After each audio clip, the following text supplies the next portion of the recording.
41 years old, playing at his 6th World Cup, and he just became the first human being, man or woman, to score in 6 different FIFA World Cups. Most players his age are retired, doing TV commentary or selling boots online. Ronaldo is still scoring on the biggest stage on earth. So the question isn't just, is Ronaldo still good? The question is, how does he still do this? What's actually happening when he steps on that field? Let's break it down. Before we even talk about skill, you need to understand something. Ronaldo treats his body like a Formula One car. He reportedly sleeps in 5 short naps instead of 1 long sleep, follows an almost zero processed food diet, and has the body fat percentage of a man half his age. Why does that matter? Because everything you're about to see, the speed, the jumps, the late game energy, it doesn't happen by accident.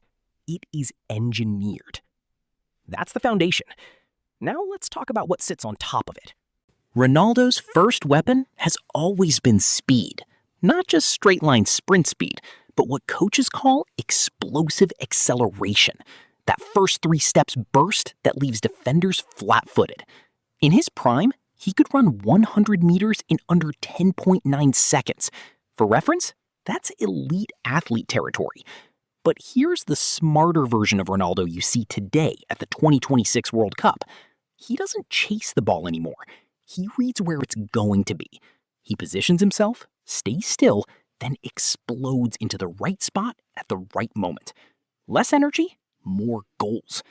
Defenders hate this because they can't press him constantly, and the moment they drop their guard, he's already gone.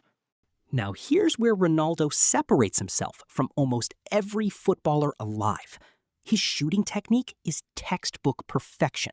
Whether it's his right foot or his left, he strikes through the center of the ball, locks his ankle, and drives with his whole body weight behind it. The result?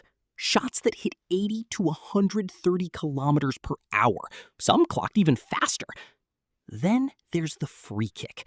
Ronaldo's knuckleball free kick became one of the most copied techniques in football.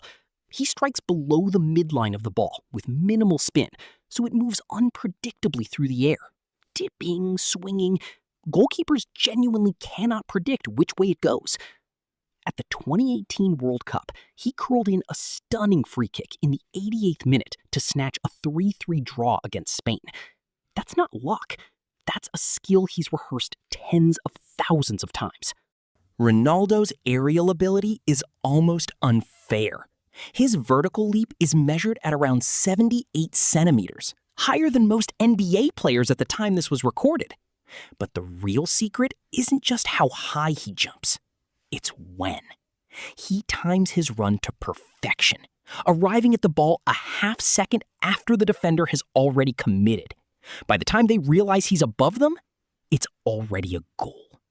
At 41, he's still at the World Cup, being called deadly, decisive, and determined to win. That aerial threat doesn't retire. Here's the part most casual fans miss. Ronaldo's intelligence on the field has actually grown as his physical peak has faded.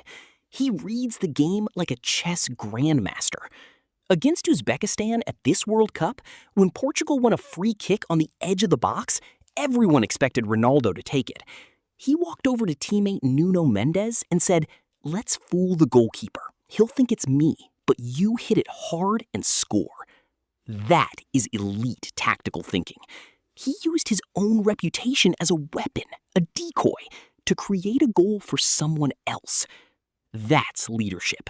That's football IQ. That's something no amount of pace or shooting can teach you. So how does Cristiano Ronaldo still play at 41 at a World Cup and score? It's not magic. It's a formula. A body maintained like a machine. Acceleration that turns on like a switch. Shooting technique built on thousands of repetitions. A jump that defies gravity.